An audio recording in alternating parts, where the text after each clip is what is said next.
El siguiente programa es una producción de la Facultad de Ciencias Económicas y Empresariales, Economía y Negocios.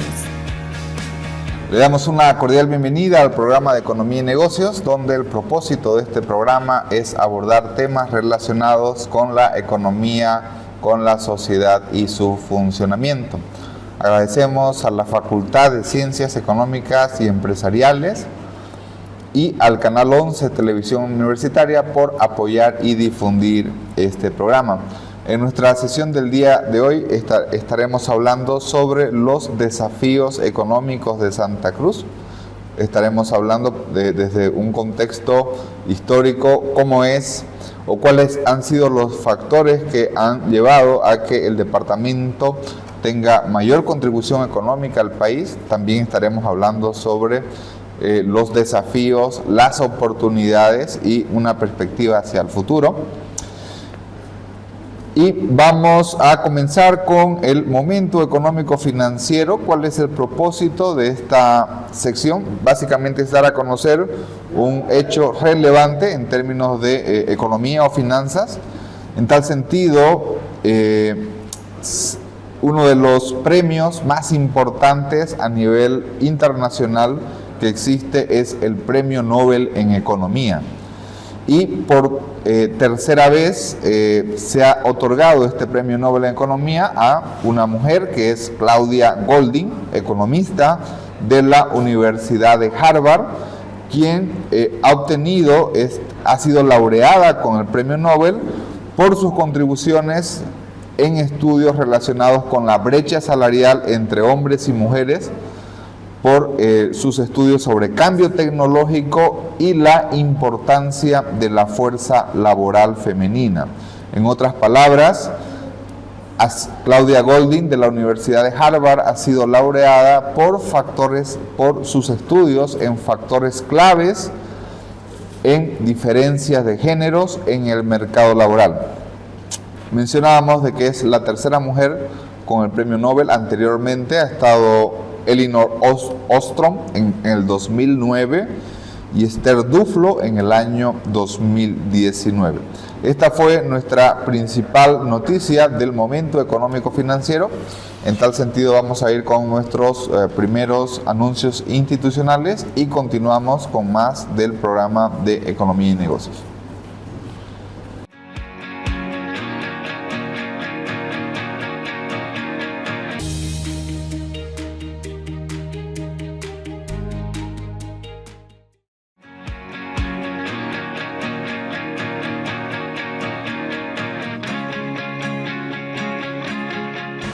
Como habíamos mencionado previamente, hoy tenemos una entrevista especial. Vamos a estar hablando sobre los desafíos económicos de Santa Cruz.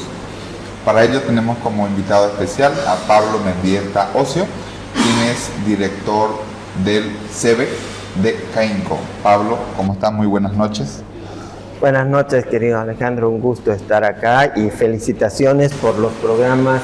He estado viendo en especial aquellos que tienen que ver con otros temas que ayudan al ámbito laboral, a todo lo demás, así que me ha encantado. Muchísimas gracias Pablo, le agradecemos por su tiempo en brindarnos su perspectiva. Antes de comenzar nuestra entrevista vamos a mencionar el perfil de Pablo Mendieta Ocio, quien es director del Centro Boliviano de Economía, CEBEC de Caínco.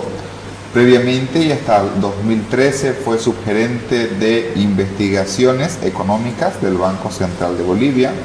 De igual manera, trabajó anteriormente como investigador asociado con Felipe Larraín, exministro de Hacienda de Chile, en proyectos académicos y consultorías a diversos países.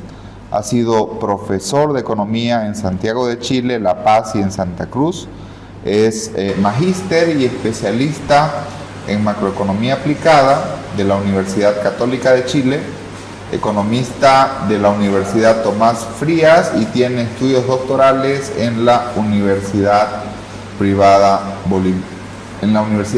Bolivia, UPB.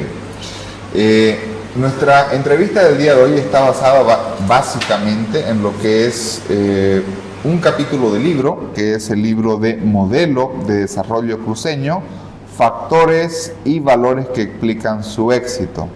Los autores de este libro son Carlos Hugo Barberí, Pablo Mendieta, quien es nuestro invitado especial, Gary Antonio Rodríguez y Oscar Soruco.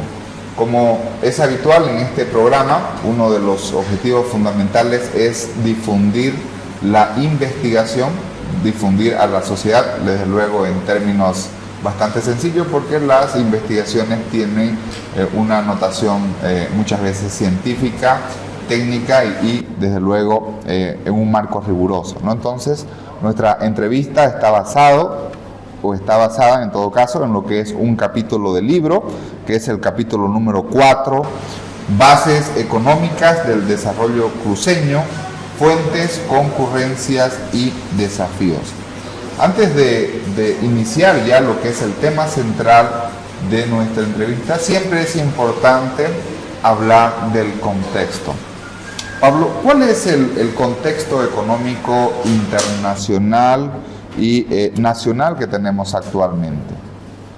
Actualmente, y salieron en estos días las perspectivas económicas globales, el World Economic Outlook del Fondo Monetario Internacional, en la que nos da una buena y una mala noticia. La buena noticia es de que el mundo ha podido escapar de un riesgo de recesión que parecía importante en los meses anteriores, pero la mala noticia dentro de esto es de que estamos en un contexto de desaceleración que no solo es coyuntural, sino que también tiene factores estructurales que lo toma en cuenta el WIO del FMI, como también el reporte específico para América Latina del Banco Mundial que acaba de salir, que si bien trata sobre conectividad digital, el primer capítulo está concentrado en las perspectivas económicas.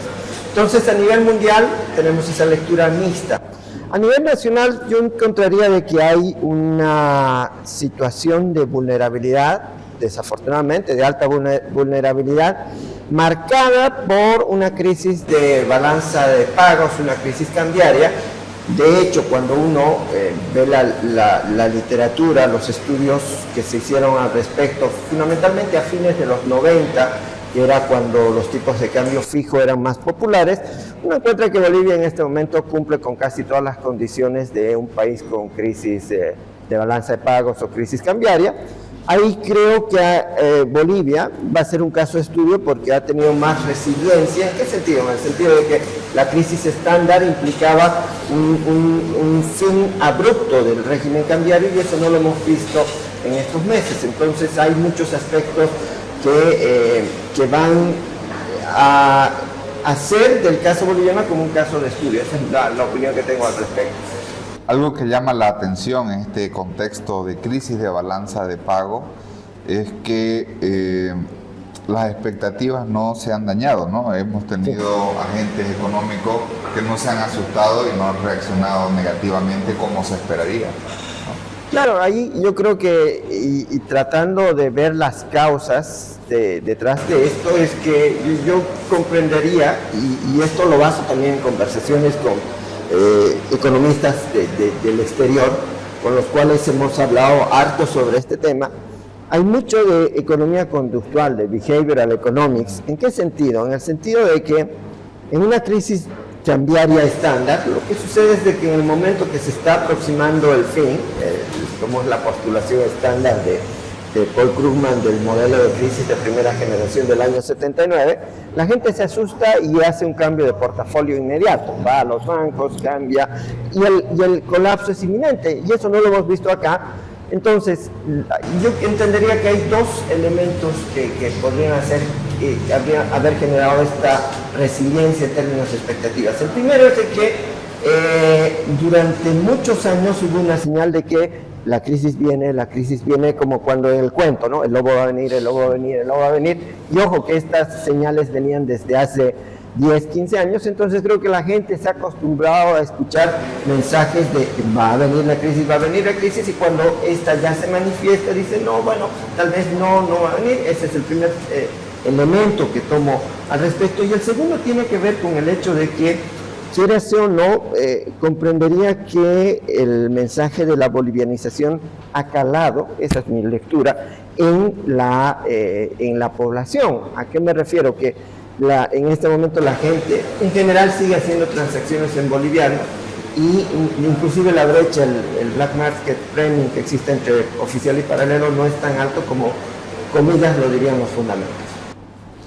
Muy bien, entonces este fue nuestro contexto económico, internacional y nacional.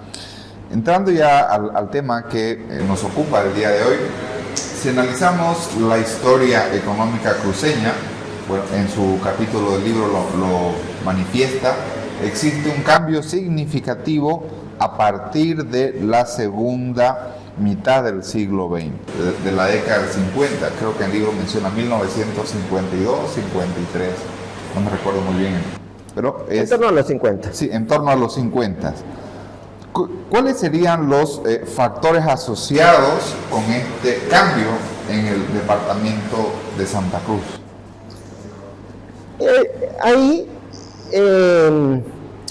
Yo me baso en estimaciones que hizo alguien bien ligado a geometría, que es esta combinación entre historia económica y métodos cuantitativos.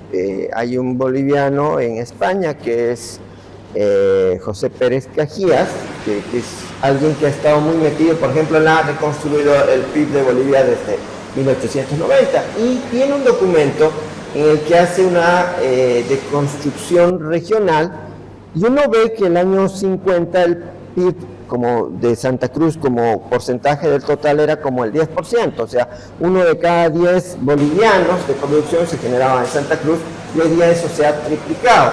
Ahora, ¿qué factores, yendo a la pregunta, ya desde una perspectiva más de análisis histórico, de análisis de episodios, que también ha vuelto a ser popular en el ámbito de economía, y de hecho a Claudia Goldin, que le acaban de dar el premio Nobel, ella radica mucho en el énfasis de análisis histórico. Encontramos como 4 factores.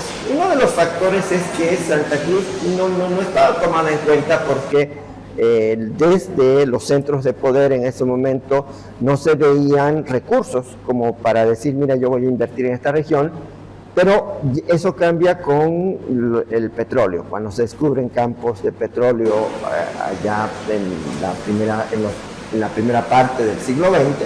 Entonces, inclusive viene la guerra del Chaco que genera más atención. El segundo aspecto es que se plasma un anhelo local y luego confirmado con algunas sugerencias de planificación, como el Plan Bohan, de interconexión. Yo creo que ahí uno tiene que pensar de que la interconexión ha sido fundamental, la comunicación entre Santa Cruz y el resto del país, que ha generado que, ahí viene el tercer factor, un aumento a una tasa de casi 2 dígitos en la producción agropecuaria entre el 50 y el 61, que hace que Santa Cruz empiece a aprovechar todo su potencial productivo en ese momento concentrado en la agricultura. Y hay un cuarto elemento que tiene que ver con institucionalidad, y en el cual, debido a que Santa Cruz estaba en la periferia del desarrollo económico boliviano, surgen instituciones locales, tanto en el sector privado como también en la sociedad, en la parte cívica, que hacen que los proyectos se puedan asignar, digamos, adecuadamente bien, creo que es un elemento fundamental. Perfecto. Usted mencionaba, ya nos daba un adelanto de que en un inicio la economía cruceña representaba un 10% del Producto Interno Bruto, 50 años después representaba 3 veces más. Actualmente, ¿cuál es la relación que tiene la economía cruceña con la economía boliviana? Es una pregunta interesante por un detalle, y acá yo creo que la analogía que se utiliza es la de la locomotora. Uno dice, mira, Santa Cruz es la locomotora que jala al país, pero si ya empezamos a hacer un análisis con algunos métodos estadísticos de causalidad, que en realidad es precedencia estadística, lo que uno encuentra es de que Desde que se inicia esta interconexión entre Santa Cruz y Bolivia hasta, digamos, hace unos 20 años, la relación iba de Bolivia a Santa Cruz. ¿A qué me refiero? Que básicamente, dado que Bolivia era el principal mercado de productos agrícolas y agroindustriales de Santa Cruz, entonces lo que sucedía en Bolivia repercutía inmediatamente en Santa Cruz. Y una sociedad en crecimiento venía con tasas altas de crecimiento en estos sectores y todo. Pero cuando y ahí utilizo unos datos que gentilmente me proporcionó Miguel Chalup y Samuel Alarcón y todo, que hacen una aproximación del PIB trimestral, hoy día la causalidad va en ambos sentidos. ¿A qué me refiero? Es Santa Cruz y Bolivia que se determinan mutuamente. Entonces, yo ahí, yéndome ya a lo más riguroso, diría de que en este momento no es que la una jala a la otra jala, sino hay una relación bidireccional que da causalidad en doble sentido. Y si hablamos, por ejemplo, contexto de auge económico o contexto de crisis, ¿a quién le va mejor? ¿O a quién le va peor? ¿O a quién le va menos peor? Es que ahí Santa Cruz ha tenido tasas altas de crecimiento, o sea, en algún momento ha llegado a tener, como en los años 70, tasas de hasta 8%, luego en los otros periodos, excepto la hiperinflación, de 6%, por encima del promedio nacional. En las crisis, si bien en la actual, en la que vino de la pandemia, a Santa Cruz le fue menos peor que al resto, en la hiperinflación les diré que la situación no fue tan distinta. Ahora, cuando ya esto lo mete uno a un pequeño modelo econométrico que sin mucho refinamiento, sí encuentra que lo que sucede en Bolivia en dos aspectos, en actividad y en estabilidad, es crucial para Santa Cruz. Yo hasta hace poco decía, mire, una crisis es totalmente dañina para Santa Cruz por todo lo que implica, pero ahí los resultados estaban muy marcados por la hiperinflación. Hoy día pensaría de que tal vez hay algunos buffers que le pueden permitir a Santa Cruz lidiar con esto, pero de todas maneras el principal mercado sigue siendo Bolivia. Yo creo que ahí hay una relación bien clarita en términos comerciales que hay que tomar en cuenta. Perfecto.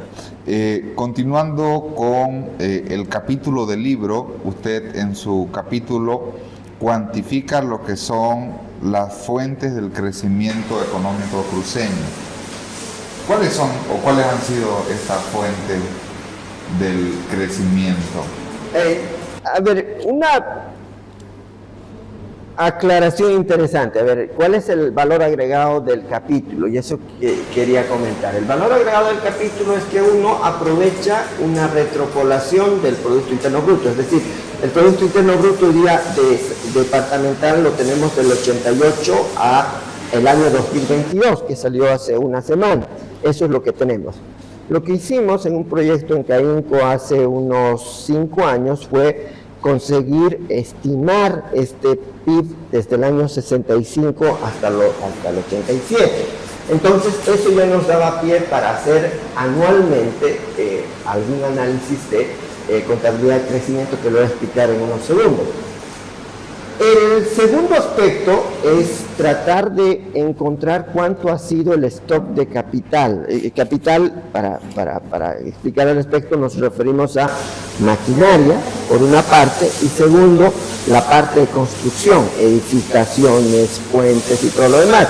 Entonces, aprovechando algún método que lo había visto en otro texto específico sobre esto, en una investigación, se pude estimar, retropolar, no sé el término específico, el stock de capital. Y bueno, la población, si bien la tenemos por censos, se puede hacer algún caso más. Entonces, uno puede descomponer el crecimiento del PIB en 3 componentes. ¿Cuánto va por inversión o capital? ¿Cuánto va por mano de obra? ¿No? Que ahí tal vez los problemas son de la calidad. Uno no tiene un buen estimador de la calidad. Y Teniendo el PIB, uno puede sacar algo que se llama en economía el residuo solo, o nuestra ignorancia, pero que es una medida de productividad. Y lo que encuentro, ya viéndome al resultado, es de que Santa Cruz ha sido muy intensiva en factores. Lo que diría la gente que estudió esto en los años 90, referida al milagro asiático. El milagro asiático, el crecimiento alto que tuvo Tailandia, Corea del Sur, Malasia y todos esos países, era muy intensivo en capital y en trabajo, muy poco en productividad. Entonces en Santa Cruz se observa un fenómeno muy similar. ¿A qué me refiero?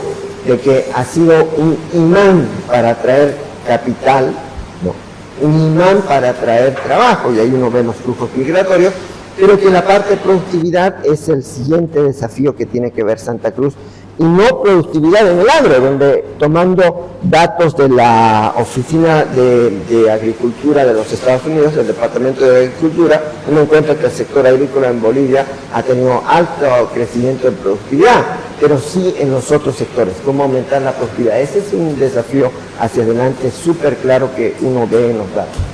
Entonces, más o menos el aporte de los factores sería similar entre capital y empleo, o habría uno que es mayor que otro, en términos generales. Es bastante estable, salvo el periodo de hiperinflación, que hay que quitarlo, ¿no? por las características, porque es bastante estable la contribución de capital y de trabajo, y la que marca la diferencia es la productividad o esos residuos. Sí. Ahora, sí me preocupa de que en el residuo solo en los años 60 sea como el factor determinante, mientras que hacia adelante tenga un aporte más bien residual. Una de las líneas de investigación que se tiene que hacer es entender por qué Santa Cruz ha sido exitosa en la atracción de negocios. ¿A qué me refiero? Que creo que ahí ya, por ejemplo, el enfoque que se necesita es más bien un enfoque utilizando encuestas a empresas, se me ocurre la del Banco Mundial, en la que uno pueda ver, ¿qué hace de diferente las empresas cruceñas respecto a las empresas del resto del país? Para comprender esos factores diferenciadores, porque lo que tenemos hasta el momento son más bien estimaciones gruesas, y creo que ahí ya las tendríamos que formalizar a un nivel de empresa. De hecho, la siguiente pregunta está direccionada con lo que estaba mencionando, ¿no? En sus estimaciones para el periodo 2015-2019, se encuentra que la economía cruceña presentó una tasa negativa en la productividad. Bueno, en primer lugar, para que la gente lo entienda, ¿qué significa eso? Una tasa negativa en la productividad. Y fundamentalmente, ¿a qué se debe, no? Esperaríamos, como mencionaba, usualmente los cruceños decimos, la productividad es lo más significativo de Santa Cruz, sin embargo vemos de que es negativa. A ver, ahí lo que hay que comprender es que esa partecita que está productividad en realidad mezcla dos componentes. ¿Y a qué me refiero? Mezcla eficiencia y productividad. Eficiencia es cómo hago mejor lo que hoy día tengo. Productividad es qué cosas nuevas puedo hacer mejor, ¿no? O sea, lo voy a poner en ese sentido. Entonces,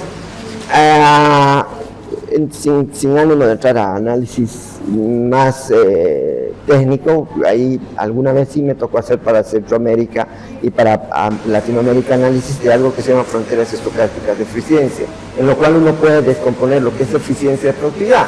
En este caso no había la forma de hacerlo, pero yo comprendería de que ha sido más bien una caída en la eficiencia por una parte, es decir que un contexto económico del auge nos generó, digamos, la tranquilidad de decir, mire, está yendo todo bien, sigamos haciendo todo, y no con el énfasis de cómo puedo optimizar procesos y todo lo demás. Entonces creo que ahí hay un aspecto que hay que tomar en cuenta. Segundo, para países emergentes y regiones emergentes, uno de los determinantes de la productividad, y que es todavía como un rompecabezas, es que está muy ligado al comportamiento de términos de intercambio. No, o sea, ahí no encuentro todavía una explicación lógica. En la profesión no hemos encontrado todavía una explicación que nos diga, mira, cuando suben o bajan los precios sucede tal o tal cosa, pero yo entendería que la segunda parte está más relacionada con eso. Es todavía una interrogante, no es una pregunta cerrada, y yo creo que ahí las líneas de investigación están súper claras, o sea, tratar de comprender qué ha hecho que la productividad sea baja. Yo comprendería, viendo más la experiencia con empresas, es que durante mucho tiempo las empresas estuvieron muy cómodas, creciendo con una demanda que estaba aumentando a una tasa alta, pero cuando ya esto se detiene, ya no vieron las formas de mejorar la eficiencia y de ganar productividad. Yo lo veo por ese lado. Perfecto. El tiempo nos ha quedado demasiado corto, teníamos muchísimas más preguntas, la verdad. Sin embargo, queremos terminar con dos preguntas. Una es, ¿qué diagnóstico económico podríamos realizar de la economía cruceña? O dicho de otras maneras, ¿cuáles son las fortalezas, las debilidades y qué reflexiones finales podemos concluir sobre el modelo de desarrollo cruceño? Yo creo que ahí, ya habiendo estudiado, conocido la dinámica cruceña, ya son 9 años y 2 o 3 semanas que vivo acá, yo he podido comprender un poquito más la historia, empaparme también de datos y todo. Creo que lo fundamental es, para todos aquellos que están en las distintas áreas de ciencias sociales, es comprender que lo que ha sucedido en Santa Cruz ha sido un hito, no ha sido la meta final. ¿En qué sentido? En el sentido de que lo que se ha alcanzado en crecimiento, en participación del PIB, en muchas otras cosas es destacable, o sea, es una experiencia de crecimiento regional, lo cual nos lleva a la definición de modelo, porque modelo de desarrollo no se encuentra en la literatura una definición, o sea, para ser formal, no es que hay, miren, si fuese así, uno tendría el modelo asiático potosino, el modelo estadounidense, o sea, tendría miles de modelos. La mejor definición la encontré en un paper del año 88 que decía, uno tiene que ser una experiencia de crecimiento que sea destacable, que uno diga, mira, acá hubo un crecimiento alto y Santa Cruz cumple con ese requisito. 2, que sea explicable, que uno diga, a ver, ¿qué pasó? Y creo que mi contribución en este libro, más algunos, obviamente, otros trabajos, dan una pista de qué factores podrían haber estado ahí. Donde suena más difícil es la parte de replicabilidad. ¿En qué sentido? De que la replicabilidad requeriría condiciones históricas, algo que en condiciones históricas particulares, hasta geográficas. Entonces ahí la validez externa, como se llamaría en econometría o en análisis, sería más difícil. Pero creo, y lo voy a poner en sencillito, creo que Santa Cruz necesita concentrarse más en el futuro que solo alegrarse, solazarse del pasado. El pasado ya fue. O sea, ¿a qué me refiero? El punto es de que estamos en una situación en la cual todos, por ejemplo, todas las ciudades y regiones metropolitanas en el mundo están tratando de destacar. Todos quieren ser un hub, todas quieren ser la metrópoli más dinámica y qué sé yo. Entonces yo creo que en este momento necesita Santa Cruz concentrarse a futuro, y uno de los ejes fundamentales es capital humano. Ahí yo creo que a nivel país y a nivel departamental y metropolitano la parte capital humano es crucial, y necesitamos saber que estamos en el siglo XXI, o sea que en ir hacia una dinámica de crecimiento en la que tenemos la cuarta revolución industrial, tenemos Internet de las cosas y otro tipo de aspectos que nos hacen que la siguiente etapa, el siguiente hito a alcanzar, sea mucho más desafiante, porque no va a estar concentrado en capital, como lo dice el libro, no va a estar concentrado solo en la cantidad de capital, de capital humano, en el número de trabajadores, sino en la calidad, en la cualificación. Entonces, creo que ahí va a ser fundamental ver qué se tiene que hacer en el siglo XXI. Yo creo que la historia del desarrollo económico cruceño todavía tiene mucha tinta para escribirse y muchos desafíos que concretarse. Y termino con una frase que siempre la tomo de un historiador al que tuve la suerte de conocerlo, José Luis Roca, Él decía, Santa Cruz se convirtió en la principal región económica de Bolivia, pero a fin de que mantenga este ritmo, necesita la imaginación y creatividad de aquellos que en los años 50, 60 cambiaron la geografía económica boliviana con este dinamismo cruceño. Y dice en el párrafo final de su libro, La economía cruceña en el siglo siglo XVI del XXI, dice, caso contrario, la historia cruceña puede convertirse en un mero referente histórico. Entonces creo que esa afirmación es fundamental y hay muchas cosas, y desde la academia tenemos muchos aspectos que decir, ojo, esto pasó, ya, esto es parte del costo hundido, que viene en adelante, y creo que hay hartas líneas de investigación en un contexto en el que hoy día todos quieren crecer, todos quieren brillar en el mundo, y no concentrarnos, haciendo la analogía, en la liga del fútbol boliviano, sino concentrémonos en la Sudamericana, en la Libertadores, en todo lo que viene, porque hay harto que hacer. No solamente decir le gano a Tomayapo, le gano a otro equipo local, ¿no es cierto? Muy bien. Muchísimas gracias, Pablo. Le agradecemos por brindarnos su perspectiva y desde luego la invitación está realizada también para que podamos tener una próxima conversación en un futuro cercano. Muchísimas gracias y adelante con la iniciativa, que creo que hay harto que hacer. Una invitación a que quienes están escuchando, viendo el programa, también vean de que tenemos mucho trabajo que hacer en lo intelectual y hay harto que poder avanzar, y yo valoro mucho la iniciativa que tiene usted en este espacio. Muy agradecido, Pablo. Esta fue nuestra entrevista principal, hablando y conversando sobre los desafíos económicos de Santa Cruz. En tal sentido, vamos a nuestros anuncios institucionales y continuamos con más del programa.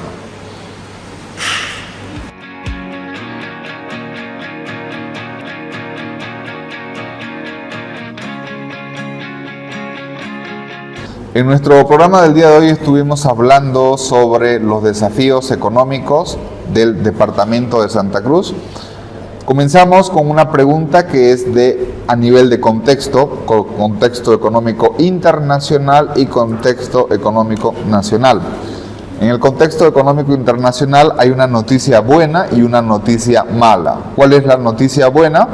Que el mundo ha escapado de la amenaza o riesgo de crisis económica a nivel global. La noticia mala que existe es que las perspectivas es que básicamente los países van a crecer en menor medida, es decir, va a existir una desaceleración económica. En el contexto nacional, una de las características fundamentales es que estamos en una crisis cambiaria. De hecho, como ustedes saben, existe una escasez de dólares en el país y fundamentalmente esto traerá consecuencias o connotaciones negativas. Si analizamos la historia económica cruceña, Santa Cruz tiene un despegue a partir de los años 50 del siglo XX, con 4 factores principales. En primer lugar, los recursos del petróleo, gas y petróleo. En segundo lugar, la construcción de las carreteras, la interconexión de Santa Cruz con el resto de los departamentos de Bolivia, lo cual lleva a que se desarrollen el sector agropecuario y un cuarto elemento, las instituciones privadas e instituciones cívicas, ¿no? Estos 4 factores fundamentales han permitido que Santa Cruz, a principios de los 50, aportaba al Producto Interno Bruto en 10% y actualmente es más del 30%. Por otra parte, si también mencionamos, no solamente es importante ver el pasado, es decir, la historia económica y la pujanza cruceña, sino lo más importante es ver hacia el futuro, para que no se quede el desarrollo cruceño solamente en historia. Y una de las recomendaciones fundamentales es apostar hacia el capital humano.